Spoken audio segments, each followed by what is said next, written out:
अंग्रेजों ने एक कानून बनाया सन 1860 में इस देश में। उस कानून का नाम रखा इंडियन इनकम टैक्स एक्ट, आपकी आमदनी पर कर लेने का कानून।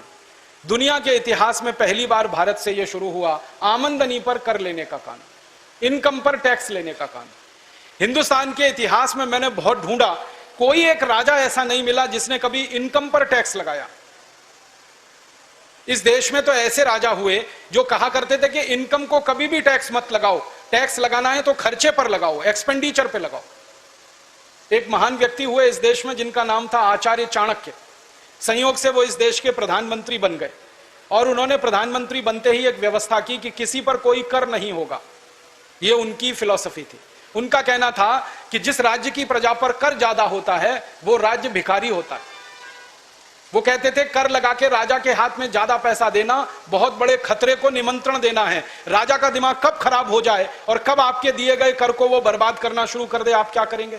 इसलिए कहते थे पैसे लोगों के हाथ में रहने चाहिए, समाज के पास रहने चाहिए, राजा के पास कम से कम पैसे आने चाहिए, इसलिए कर कम से कम होना चाहिए। तो उन्होंने ये व्यवस्था दी थी। परिणाम जानते हैं क्या हुआ? जितने साल चाणक्य इस देश के प्रधानमंत्री रहे, भारत दुनिया में सोने की चिड़िया जैसा देश था। क्योंकि लोग संपन्न थे, लोगों के पास संपत्ति थी, क्योंकि लोगों का पैसा सरकार के हाथ में नहीं जा रहा था। तो लोग संपन्न थे, लोगों के हाथ में संपत्ति थी, पैसा लोगों के पास था, समाज के पास था। चाणक्य के रास्ते पर जो जो राजा इस देश में चला, जैसे चंद्रगुप्त विक्रमादित्य, जैसे चंद्रगुप्त मौर्य, जैसे समुद्रगुप्त, जैसे हर्षवर्धन, ऐसे 20 राजा थे जिन्होंने चाणक्य की फिलॉसफी को अपनाया और उन्होंने कर नहीं लगाया, कोई टैक्स नहीं लगाया। परिणाम यह हुआ कि जिस जिस राजा ने टैक्स नहीं लिया, हर एक राजा के राज्य की प्रजा सुखी थी, संपन्न थी, धन था, संपत्ति था, ऐश्वर्य था और भारत दुनिया में सोने की चिड़िया कहलाता था। अंग्रेजों ने पहली बार इस देश में कानून बनाया और इनकम पर टैक्स लगाया और 1860 में यह कानून पारित हुआ और इस देश में लागू हुआ। जब यह कानून ब्रिटिश संसद ने पारित किया तो इस पर बहुत बहस हुई और उस बहस के सारे दस्तावेज ब्रिटिश पार्लियामेंट से मैंने निकाले और उनका जब अभ्यास किया तो चित्र कुछ और ही दिखाई दिया। अंग्रेजों ने यह कानून क्यों लगाया, क्या जरूरत थी इस कानून को लगाने की? पता यह चला कि 1860 से 3 साल पहले 1857 में क्रांति हुई थी इस देश में। उस क्रांति को हम आजादी का पहला संग्राम मानते हैं। अंग्रेज उसको सैनिक विद्रोह कहा करते थे, हम उसको आजादी का पहला संग्राम मानते थे। उस क्रांति में नाना साहब पेशवा, तात्या टोपे, झांसी रानी लक्ष्मीबाई, नाना फडणवीस, इन क्रांतिकारियों ने एक बड़ा समूह बनाया था, बहुत बड़ा संगठन तैयार किया और यह संगठन बनाने का काम 1856 से शुरू हुआ था। बिठूर नाम के गांव में कानपुर के पास पहली बैठक हुई थी और इस बैठक में 4 लोग शामिल हुए थे, नाना साहब पेशवा, तात्या टोपे, अजीमुल्ला और झांसी की रानी लक्ष्मीबाई। इन चारों ने मिलकर तय किया था कि अंग्रेजों के खिलाफ कोई बड़ी संग्राम की स्थिति बनानी चाहिए देश में। तो तय हो गया, संगठन के लिए गांव गांव घूमना शुरू किया। 1 साल में संगठन इतना बड़ा हो गया कि उत्तर से दक्षिण, पूरब से पश्चिम 350 स्थानों पर समूह तैयार हो गए क्रांति के लिए और इन सबने मिलकर एक तारीख तय की कि 31 मई 1857 को एक साथ पूरे देश में अंग्रेजों के खिलाफ बगावत की जाएगी और अंग्रेजों का शासन उखाड़ कर फेंक दिया जाएगा। जब यह तय हो गया और उसके लिए प्रयास शुरू हुआ, उसी समय एक दुर्घटना घटित हो गई। दुर्घटना क्या घटित हो गई? भारत देश में एक अमर शहीद हुए, उनका नाम था मंगल पांडे। अंग्रेजों ने उनको फांसी पर चढ़ा दिया। बैरकपुर की छावनी में उनको फांसी दे दी गई 8 अप्रैल 1857। मंगल पांडे ने किया क्या था? उनको एक दिन यह पता चला कि अंग्रेजों की सेना में काम करते हुए जो कारतूस इस्तेमाल किए जाते हैं उस पर गाय की चर्बी लगी होती है। उन्होंने इस बात को कंफर्म करने के लिए, पक्का करने के लिए एक अंग्रेज अधिकारी मेजर जनरल ह्यूसन के साथ संपर्क किया और पूछा कि क्या यह बात सच है कि कारतूस पर गाय की चर्बी लगी होती है? ह्यूसन ने कहा कि मैं कुछ नहीं कह सकता, यह सच भी हो सकता है, नहीं भी हो सकता है। मंगल पांडे को गुस्सा आ गया। उन्होंने कहा यह क्या बात है, सच भी हो सकता है, नहीं भी हो सकता, एक जवाब दीजिए, या तो यह सच है या तो यह झूठ है। ह्यूसन ने जवाब नहीं दिया। मंगल पांडे ने अपनी गोली से ह्यूसन को ढेर कर दिया, मार डाला। फिर ह्यूसन जैसा एक दूसरा अधिकारी था, उसने मंगल पांडे को पकड़ने की कोशिश की। दूसरी गोली मंगल पांडे ने उनको उतार दी। बंदूक में 2 ही गोली आती थी, दोनों उन्होंने उतार दी। 2 गोली और भरने के लिए जब तक कोशिश कर रहे थे तब तक कुछ अंग्रेजों ने उनको पकड़ लिया। पकड़कर उनके ऊपर मुकदमा चला। 10 दिन के अंदर उनको फांसी की सजा सुनाई गई। मुकदमा 29 मार्च से शुरू हुआ था, 8 अप्रैल को उनको फांसी दे दी गई। जिस बैरकपुर की छावनी में मंगल पांडे को फांसी हुई, उस बैरकपुर की छावनी के 1100 भारतीय सैनिकों ने अंग्रेजों के खिलाफ बगावत शुरू कर दी। उन्होंने नौकरी छोड़ दी, अपनी वर्दियां उतार दी, टोप उतार दिए, और बैरकपुर से थोड़ी दूरी पर गंगा नदी बहती है, गंगा नदी में जाकर उन्होंने हाथ में गंगाजल उठाया और कसम खाई कि जिन अंग्रेजों ने मंगल पांडे को फांसी दी है, उन अंग्रेजों को अब हम भारत से निकाल कर ही दम लेंगे। फिर ये 1100 सैनिक गांव-गांव फैल गए, 5-5, 7-7 के समूह बना दिए, गांव-गांव में इन्होंने प्रचार शुरू कर दिया, और अंग्रेज कैसे गाय पर अत्याचार कर रहे हैं वो कहानी घर घर सुनाना शुरू कर दिया। अंग्रेजों ने उस जमाने में कुछ कत्ल खाने खोले हुए थे, जहां हजारों गायों का कत्ल होता था, उनका मांस अंग्रेज खाया करते थे और हिंदुओं को चिढ़ाया करते थे। ये बात फैलती गई, गाय हमारे लिए पूजनीय है, गाय हमारे लिए पवित्र है, हम उसका कत्ल होते देख नहीं सकते, कोई भी सामान्य भारतवासी नहीं देख सकता। तो भारतवासियों का खून उबलने लगा और धीरे धीरे क्रांति के लिए माहौल बनने लगा। ये माहौल एक दिन फट गया। 10 मई 1857 को मेरठ में कई क्रांतिकारियों ने अंग्रेजों को घर में जिंदा जला दिया और वहां से चिंगारी भड़क गई। 10 मई को मेरठ में अंग्रेज जले, 11 मई को दिल्ली में जलाए गए, फिर 12 मई को बरेली में, शाहजहांपुर में, फिर सहारनपुर में, फिर रुड़की में, फिर हरिद्वार में, अलीगढ़ में, इटावा में, मेरठ में, उसके बाद एटा में, पूरा 350 नगरों का काफिला, जहां अंग्रेजों के घर धू धू करके जल गए। बहुत सारे अंग्रेज जलकर मर गए। जो अंग्रेज भागने की कोशिश कर रहे थे उनको भारतवासियों ने गले से काट दिया, हंसियों से काट दिया, गड़ासों से काट दिया। इस 1857 की क्रांति में सारे देश में 3,64,000 से ज्यादा अंग्रेज मारे गए। 4 महीने में, सिर्फ मई का महीना, जून का महीना, जुलाई का महीना, अगस्त का महीना, 1 सितंबर 1857 को सारा देश अंग्रेजों की गुलामी से आजाद हो गए। कहीं भी देश में यूनियन जैक नहीं था, हर जगह पर भारत देश का झंडा था, हर एक रियासत इस देश की आजाद हो गई। इस पूरी लड़ाई में 4.5 से 5 करोड़ भारतवासियों ने भाग लिया अंग्रेजों के खिलाफ। कितनी बड़ी लड़ाई थी, आप अंदाजा लगाइए कि 4.5 करोड़ भारतवासी अगर हंसिये से भी लड़ रहे हों, तलवारों से भी लड़ रहे हों, तो 4.5 करोड़ हंसिये बनाने के लिए लोहा लगा होगा। उस लोहे को लगाने के लिए हजारों मीट्रिक टन कच्चा लोहा लगा होगा। उस कच्चे लोहे को गलाने के लिए हजारों भट्टियां बनी होंगी। उन भट्टियों में लोहा गलाने का काम किसी ने तो किया होगा।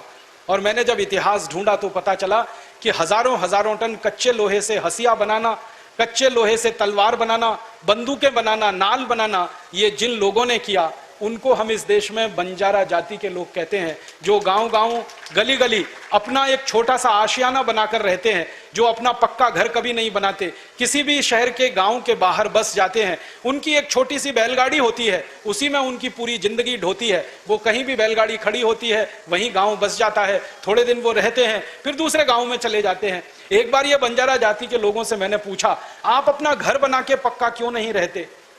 तो उन्होंने जवाब दिया मुझे, उन्होंने कहा, हमारे राजा ने जब अपनी जिंदगी में कभी अपना घर नहीं बनाया तो हम कैसे बना सकते? तो मैंने आपसे उनसे पूछा, आपका राजा कौन था?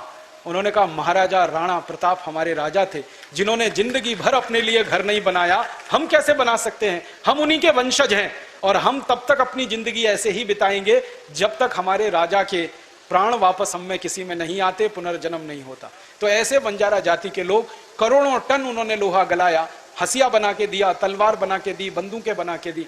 फिर मन में प्रश्न आता है कि कच्चा लोहा लाने के लिए पैसे लगे होंगे, वो पैसे कहां से आए? किसी ने पैसे दिए होंगे।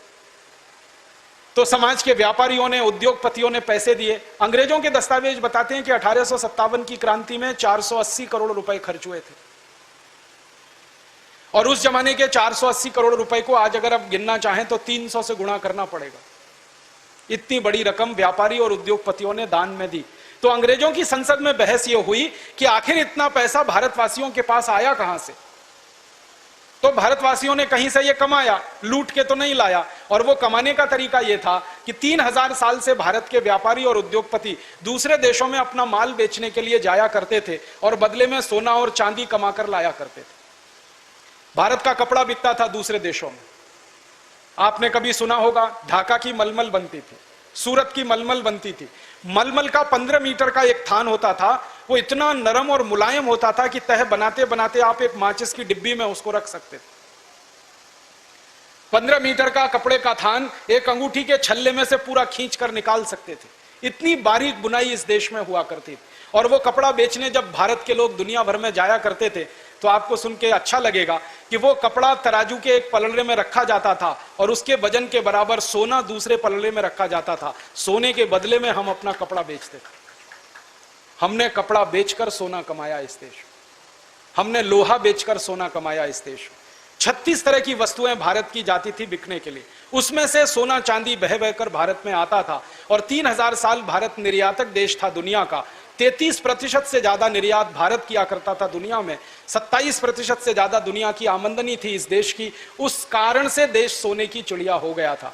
तो अंग्रेजों की संसद में जब ये सारी बात बताई गई कि भारतवासियों के पास धन और संपत्ति कहां से आया, तो अंग्रेजों ने तय किया कि भारतवासियों के पास अब धन छोड़ना नहीं चाहिए, वरना यह धन अगर भारतवासियों के पास रहेगा दोबारा फिर क्रांति होगी, तीसरी बार फिर क्रांति होगी और हम तो भारत में राज नहीं कर पाएंगे। तो भारतवासियों का सारा धन छीन लेना चाहिए। इसके लिए अंग्रेजों ने कानून बनाया, इंडियन इनकम टैक्स एक्ट। और कानून में व्यवस्था यह की गई कि 100 रुपए किसी भारतवासी के पास हैं आमदनी के, तो 97 रुपए उससे छीन लिए जाएं। इनकम टैक्स 97% लगाया गया। फिर उससे अंग्रेजों को संतोष नहीं हुआ। अंग्रेजों की संसद ने और एक फैसला किया कि भारत का उद्योगपति और व्यापारी कोई भी सामान का उत्पादन कर रहा है तो उसके उत्पादन पर भी कर लगाना चाहिए, एक्साइज ड्यूटी। वो 350% उन्होंने लगाई। फिर उन्होंने एक और फैसला किया कि अंग्रेजों के देश भारत के व्यापारी अगर कोई माल बेचते हैं उत्पादन करके तो बेचने पर कर लगाना चाहिए, टैक्स। उसको सेल्स टैक्स कहा। मुनाफा कमा रहे हैं तो इनकम टैक्स, बेच रहे हैं तो सेल्स टैक्स, उत्पादन कर रहे हैं तो एक्साइज ड्यूटी, माल को एक गांव से दूसरे गांव लेकर जा रहे हैं तो octroi tax, road tax, toll tax, municipal corporation tax, house tax, property tax, 20 तरह के टैक्स उन्होंने लगा दिए। उद्देश्य एक ही था, लूटना है भारतवासियों का पैसा। अब अंग्रेज ये सारा पैसा लूट लूट कर भारतवासियों से लंदन ले जाने लगे और इस देश की टैक्स व्यवस्था के चलते 100 साल के अंदर भारत सोने की चिड़िया से कंगाल देश बन गया, भिखारी देश बन गया। मुझे अफसोस और दुख इस बात का है कि गोरे अंग्रेज जब इस देश पर टैक्स लगाकर माल लूटते थे, पैसा लेते थे, लंदन लेके जाते थे और लंदन में जमा करते थे, तो लंदन अमीर होता गया, भारत गरीब होता गया। इंग्लैंड अमीर होता गया, भारत गरीब होता गया। तो भारत के क्रांतिकारियों ने सपना देखा, एक दिन अंग्रेज चले जाएंगे तो अंग्रेजों का टैक्स कानून भी चला जाएगा, भारत के लोगों की लूट भी बंद हो जाएगी, भारत फिर से समृद्धशाली और संपत्तिवान देश हो जाएगा। लेकिन 15 अगस्त 1947 को गोरे अंग्रेजों के चले जाने के बाद काले अंग्रेजों के हाथ में इस देश की सत्ता आई। टैक्स के कानून वही के वही इस देश में लगाए गए, एक भी टैक्स काले भारतवासियों ने हटाया नहीं। अंग्रेज लूट रहे थे इस देश को और लंदन ले जा रहे थे टैक्स का पैसा। अब इन काले अंग्रेजों ने 62 साल इस देश को लूटना शुरू किया और पैसा ले जाकर स्विट्जरलैंड में जमा करना शुरू किया। लूट की तो दोनों ही व्यवस्थाएं इस देश में चल रही। कैसे कहें कि देश आजाद हो गया। अंग्रेज लूटते थे एक साल में 70,000 करोड़, ये अंग्रेजों की संसद के आंकड़े हैं। एक साल में टैक्स लगाकर, income tax, central excise duty, sales tax, octroi tax, toll tax, road tax, municipal corporation का टैक्स, 23 तरह के टैक्स अंग्रेजों ने लगाए थे। एक साल में 70,000 करोड़ लूट कर ले जाते थे लंदन। अब इन काले अंग्रेजों ने इस देश में आजादी के 62 साल के बाद 64 तरह के टैक्स लगाए हुए हैं और हर साल 20 लाख करोड़ रुपए देश से लूट रहे हैं। और लूट कर ये धन स्विट्जरलैंड की बैंकों में जमा कर रहे हैं। नेताओं के घर बन रहे हैं, हमारे घर खाली हो रहे हैं। ऐसी लूट की व्यवस्था जिस देश में चल रही है उसमें हम कहते हैं लोकतंत्र है। ये लोकतंत्र है कि लूट तंत्र है? इस देश के नेताओं को मैं पूछता हूं कि आप 64 तरह के टैक्स क्यों लगाते हैं इस देश के ऊपर? अंग्रेज 23 लगाते थे, आपने 64 टैक्स लगा दिए। करना तो यह चाहिए था कि अंग्रेजों के सारे टैक्स खत्म हो जाने चाहिए थे। तो काले अंग्रेज मुझे जवाब देते हैं कि देश का विकास करना है ना, उसके लिए पैसे चाहिए। तो फिर इन काले अंग्रेजों से पूछता हूं 62 साल में कितना विकास हो गया है देश का, जरा बताइए। आजादी के 62 साल में क्या विकास हुआ है? मैं आपको सरकार के आंकड़े बताता हूं। आजादी जब मिली 1947 15 अगस्त को, तो इस देश में 4 करोड़ 50 लाख लोग गरीब थे। अब आजादी के 62 साल के बाद इस देश में 84 करोड़ लोग गरीब हो चुके हैं। हमारे देश की जो वर्तमान सरकार है डॉक्टर मनमोहन सिंह की, इस सरकार ने एक कमीशन बनाया था। उस कमीशन का नाम है अर्जुन सेन गुप्ता कमीशन। उस कमीशन ने 5 साल इस देश में सर्वेक्षण किया और सर्वेक्षण के बाद बताया कि 84 करोड़ भारतवासियों की एक दिन की आमदनी 20 रुपए से कम है, इसलिए वो सब गरीबी की रेखा के नीचे हैं। आजादी आई थी तो 4.5 करोड़ गरीब थे, आजादी के बाद 84 करोड़ गरीब हो गए, गरीबी 21 गुना बढ़ गई इस देश में। काले अंग्रेजों को मैं पूछता हूं गरीबी इतनी क्यों बढ़ गई इस देश में, तो मूर्ख बनाने वाला उत्तर देते हैं, और वो समझते हैं कि जैसे मैं तो मूर्ख बन जाऊंगा। वो मुझे उत्तर देते हैं नेता इस देश के, वो कहते हैं जी आबादी बढ़ गई इस देश की इसलिए गरीबी बढ़ गई। फिर मैं उनसे कहता हूं अच्छा बताओ आबादी कितनी बढ़ गई। हम आजादी के समय 32 करोड़ थे, अब आबादी में 115 करोड़ हो गए, हमारी आबादी लगभग 3.5 गुनी बढ़ गई, या मान लो 4 गुनी बढ़ गई, तो गरीबी 4 गुनी बढ़नी चाहिए, तो गरीबी 16 करोड़ होनी चाहिए, ये 84 करोड़ कहां से हो गई। तब वो जवाब नहीं देते, फिर मैं जवाब देता हूं, मैं कहता हूं इसका उत्तर मेरे पास है, आपके पास नहीं है। आजादी के 62 साल में इस देश के लोगों की लूट 21 गुना बढ़ गई, इसलिए गरीबी 21 गुना बढ़ गई इस देश। कितनी लूट हो रही है इस देश की। हमारे देश में एक प्रधानमंत्री हुए, उनका नाम था राजीव गांधी। उन्होंने 1984 में संसद भवन में यह बताया कि जब 1 रुपया मैं किसी गरीब आदमी के विकास के लिए दिल्ली से भेजता हूं तो उस गरीब आदमी के पास सिर्फ 15 पैसा पहुंचता है। ये 1984 में कहा। अब 2009 आ गया, भ्रष्टाचार बढ़ा है, कम नहीं हुआ है। अब दिल्ली से 1 रुपया जब चलता है गरीब आदमी के लिए तो शायद गरीब आदमी तक 10 पैसा भी नहीं पहुंचता है। लूट का 90 पैसा नेताओं की जेब में और अधिकारियों की जेब में चला जाता है। ये मैंने नहीं कहा, राजीव गांधी ने कहा। और राजीव गांधी के कहे हुए को कोई प्रधानमंत्री माई का लाल अभी तक झुठला नहीं सका। एक भी प्रधानमंत्री में हिम्मत नहीं हुई जो कहे कि राजीव गांधी ने गलत कहा।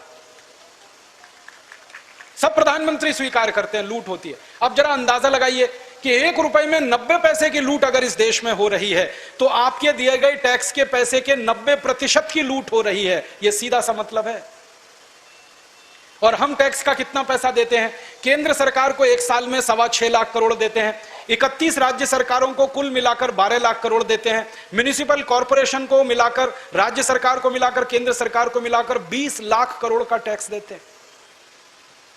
केंद्र सरकार अलग योजना बनाती है गरीबी दूर करने की, राज्य सरकार अलग योजना बनाती है गरीबी दूर करने की, जिला सरकारें अलग योजना बनाती हैं गरीबी दूर करने की, और यह गरीबी ही दूर नहीं होती इस देश में। मैंने तो जब अभ्यास किया तो पता चला गरीबी तो नेताओं की दूर हो रही है और अधिकारियों की दूर हो रही है, आम आदमी की नहीं। नेता और अधिकारी जो लूट रहे हैं वो अपनी गरीबी दूर कर रहे हैं।